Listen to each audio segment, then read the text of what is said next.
Guys අද පාඩම පලියට පලියට කියලා ඕන තරම් ඔයාලා සිංහලෙන් ඕන තරම් වාක්‍යවලදී යොදා ගන්නවා. ඕගොල්ලෝ හරියට ඒ ගැන අවධානය යොමු කරොත් දැනගන්න පුළුවන් මේ පලියට කියන වචනය ඉංග්‍රීසියෙන් කියන්නේ just because කියලා. ඉතින් අපි බලමු සිංහලෙන් පලිය යොදාගෙන ඔයගොල්ලෝ කියන වචන මොනවද කියලා. ඔයා මට ආදරය කරපු පලියට මට බෑ ඒක පිළිගන්න.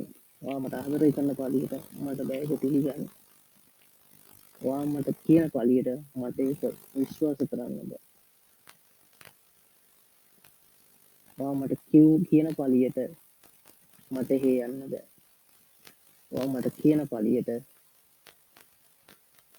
මට බෑ එයාව අමතක කරන්න. මෙන්න මේ වගේ සිංහලෙන් වාක්‍ය රටා ඕගොල්ලන්ට ඕන තරම් ඔයාලගේ ජීවිතේ හමු වෙලා ඇති. ඉතින් මෙන්න මේ වාක්‍ය රටාව කියන්න යොදා ගන්න වචනේ තමයි just because කියන්නේ.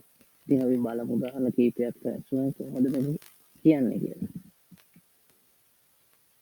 ඔයා මට ආදරය කරන පළියට මට ඒක පිළිගන්න බෑ.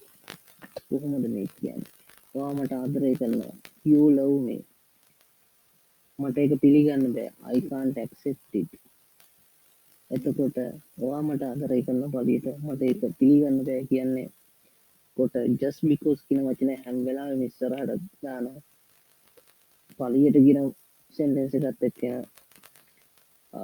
sentence එකට මුලින් තමයි just because දාන්නේ. එතකොට මෙහෙමයි කියන්නේ just because you love me I can't accept it.